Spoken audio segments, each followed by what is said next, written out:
Pihak kepolisian menyebut pelaku perampokan BPR Harta Kedaton Makmur, Bandar Lampung tak hanya lakukan satu orang, disinyalir hanya 3 orang atau hingga 3 orang. Satu pelaku kini sudah diamankan.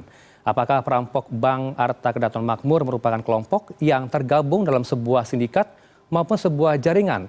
Dan bagaimana standar keamanan sebuah bank yang dalam operasionalnya? Kita langsung minta update terbaru dari Kombes Pol Zahwani Pandra Arsyad selaku Kabid Humas Polda Lampung. Selamat sore, Pak Pandra. Salam sehat. Selamat sore, Bung Heranov. Selamat sore juga para pemirsa CNN dimanapun berada. Baik, terima kasih atas waktu Anda bersama kami di Newsroom. Bagaimana perkembangan pencarian kelompok perampok BPR Harta Kedaton Makmur ini, Pak? Apakah sudah tertangkap 2 pelaku lainnya?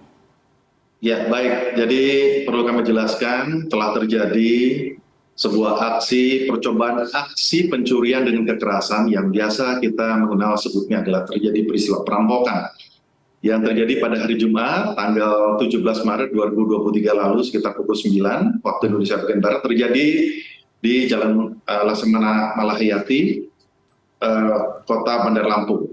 Nah, ini yang perlu saya sampaikan. Perlu saya sampaikan di sini bahwa kejadian tersebut tidak terlepas daripada peran dari semua pihak. Dari semua pihak dalam hal ini kasus ini bisa terungkap ada dukungan dari semua pihak. Dalam ini adalah security daripada Bank Mayora maupun dari Bank Harta Kedaton Prima telah bisa melakukan suatu upaya penggagalan dalam kasus ini. Dan terbukti ada satu tersangka atas nama HG berusia 42 tahun.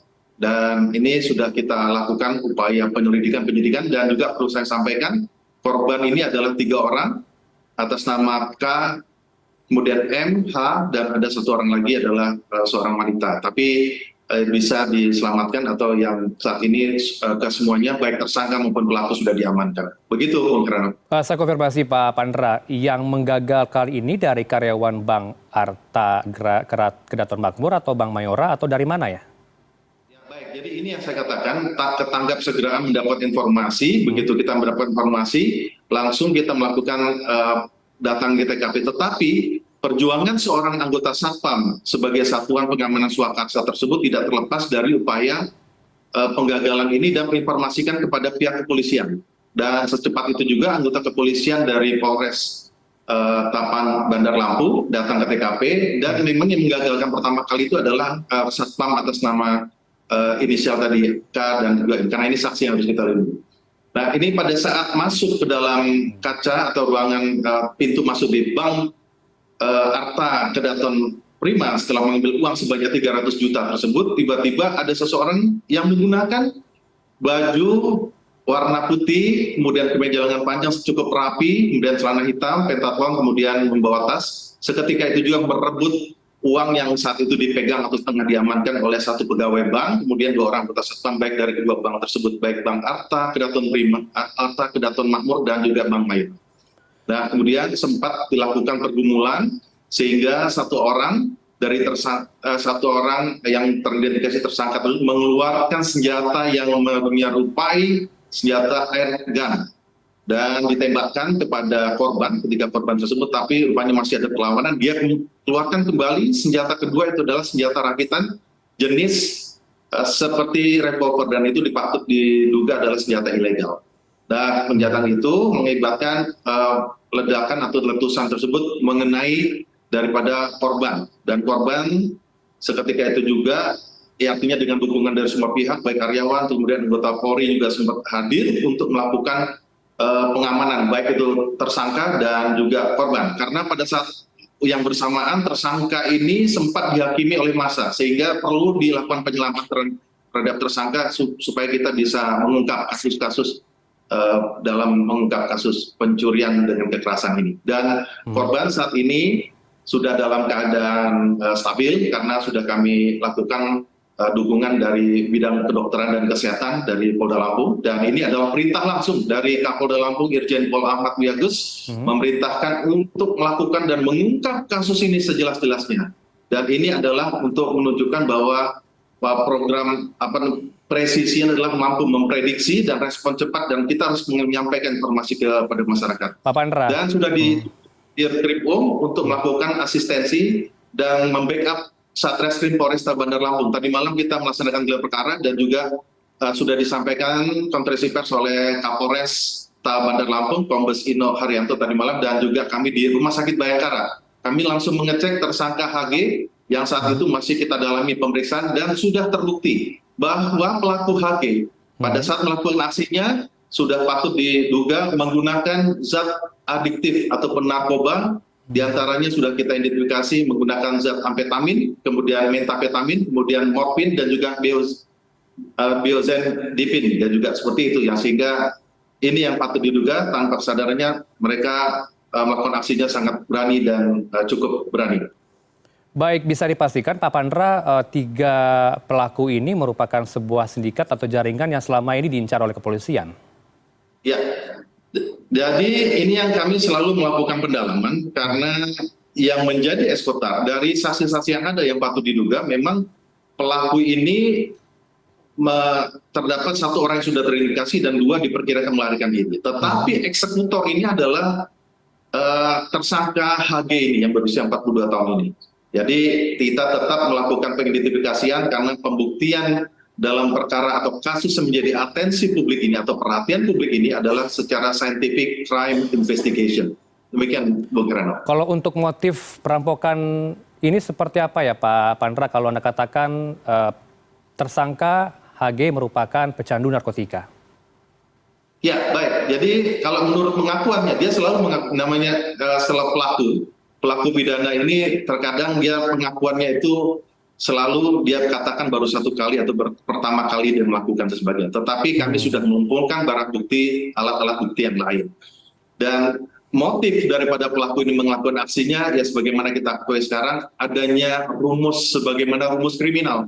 Adanya suatu niat kejahatan itu tidak lepas adanya suatu kesempatan. Dan dia mencari korbannya itu, atau mencari sasarannya ini dilihat ada sasaran-sasaran yang lemah. Tentu dia melakukan pengintaian dan dalam kesempatan ini juga kami menghimbau kepada seluruh warga masyarakat dimanapun berada, apabila Anda melihat, mendengar, atau mencurigai sesuatu, segera laporkan pada pihak kepolisian dan juga jangan cepat percaya. Dan ini juga seperti itu, pada saat pelaku melakukan aksinya, dia itu langsung memepet kepada korban di antara ketiga orang tersebut. 3 korban tersebut. Sebenarnya korban ini ada 4, tetapi yang dari 4 orang, tapi yang 1 orang wanita ini hanya terkena percikan saja, tetapi yang mengalami luka tembak ini ada 3 orang. Ya, atas nama K, M, dan H. Begitu, Bung Herano. Baik. Tapi kalau saya konfirmasi kembali, Pak Pandra, statement yang disampaikan Pak Kombes Pol Ino Haryanto, Kapolresta Bandar Lampung, pengakuan tersangka ini adalah uang 300 juta rupiah akan dimanfaatkan untuk membeli atau dipakai untuk membeli narkoba. Betul seperti itu ya Pak Pandra? Ya, memang itu yang saya katakan karena hasil penggeledahan kita pada saat ini malah pada pasca kejadian itu kami melakukan penggeledahan di rumah, kami temukan alat bom, kemudian juga berbagai macam obat-obatan narkotika sudah banyak. Memang ini sudah ada ketergantungan terhadap obat-obatan sehingga dia tiap kali melakukan suatu aktivitas selalu ketergantungan dengan obat tersebut. Itu salah satu motivasi. Tetapi untuk mencari korbannya ini dia tidak segan-segan untuk berbagai cara yang ingin didapatkan. Bahkan pergaulan daripada lingkungannya pun yang sangat mendukung menjadikan niat dan kesempatan. Jadi dia mencari niat jahat tersebut tidak terlepas dalam upaya mempengaruhi dan pengaruh daripada obat tersebut. Sehingga dia berani untuk melakukan aksi kejahatan kriminal. Itu salah satu kebanyakan pelaku kriminal yang terjadi. Demikian, Bung Heranov. Ya, Pak Pandra, ini kan sebagai pembelajaran ke depan bagi bank-bank yang ada di sejumlah daerah di Indonesia. Tentunya pengawasan, pengamanan dibutuhkan. Kalau dari kepolisian diberikan gambaran ke publik seperti apa ya Pak skema pengamanan dari sebuah bank tersebut jikalah kalau dikatakan bahwa yang ternyata kemarin terjadi adalah pengiriman uang yang hanya jaraknya dekat antara Bank Mayora dengan BPR Kedaton Makmur.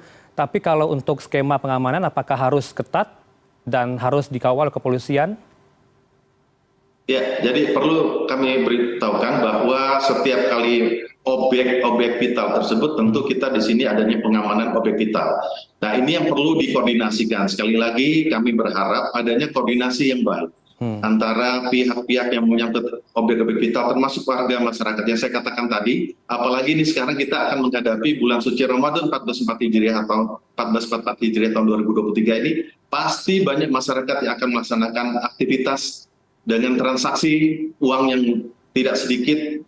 Ya, artinya disinilah perlu adanya kerjasama, karena dalam memelihara Kamtibmas ini tidak hanya tugas daripada Polri, tetapi kita bersinergi antara polisi dengan masyarakat. Disinilah harus ada komunikasi yang ada. Kami selalu berkoordinasi dan kami memberikan kesempatan kepada seluruh warga masyarakat dan juga stakeholder terkait. Kami akan memberikan perlindungan dan pelayanan dan juga pengawalan. Nah, ini yang kami katakan, to protect and to serve, artinya melindungi, melayani masyarakat. Silakan meminta bantuan secara gratis kepada seluruh warga masyarakat, dan jangan lupa untuk melaporkan kepada bantuan polisi melalui 110 dan juga unduh aplikasi Polri Super App. Ini yang perlu kami sosialisasikan juga, karena sedikit informasi sekecil apapun sangat berguna bagi kami dalam melakukan pengamanan, pemeliharaan keamanan dan ketertiban masyarakat, sehingga tidak akan lagi para pelaku aksi kriminal dengan kesempatan yang ada kita mempersempit ruang gerak mereka. Begitu, Bung Kirano. Baik, terakhir saya minta dari Anda, Pak Pandra, kalau dari pengakuan HG seperti apa ya Pak dalam melakukan aksinya ini? Apakah jauh-jauh hari sudah dipetakan, digambar, dibaca situasi kalau jam-jam segini akan rawan untuk melakukan perampokan, kalau jam segini dengan gampangnya untuk melakukan perampokan, Pak Pandra? Ya, tentu kami dalam hal ini terus mendalami terhadap apa yang keterangan yang diberikan oleh tersangka, dan tersangka ini sangat pandai ataupun juga karena pengaruh daripada obat-obatan yang saat ini masih berada di di dalam pengaruh obat-obatan ini tersebut, tentu kami menggalinya secara bertahap. Tetapi setiap kali dia mengatakan ada inisial-inisial tertentu yang disampaikan daripada kelompok mereka tersebut. Namun dari kelompok-kelompok ini tetap kami akan kejar, karena perintah Kapolda Lampung tetap lakukan update setiap saat terhadap kasus ini. Berikan rasa kepastian hukum, rasa keadilan dan transparan, dan juga untuk kemanfaatan. Demikian begitu yang kami sampaikan, Bung Herano. Ya, sebelum menutup sesi ini saya akan kembali ingatkan publik ya Pak ya, hotline yang tersedia oleh Kepolisian 110, kemudian aplikasi Presisi Polri, begitu Super ya? App. Oh, Super App. Betul. Baik, ini akan mempermudah publik untuk mendapatkan pelayanan dari kepolisian, begitu ya Pak Pandra? Ya, betul sekali, Bung Herano. Baik, terima kasih banyak atas waktu Anda bersama kami di CNN Indonesia Newsroom. Ada Kombes Pol Zahwani Pandra Arsyad Kabid, Humas Polda Lampung. Selamat sore, assalamualaikum. Salam presisi Pak Pandra.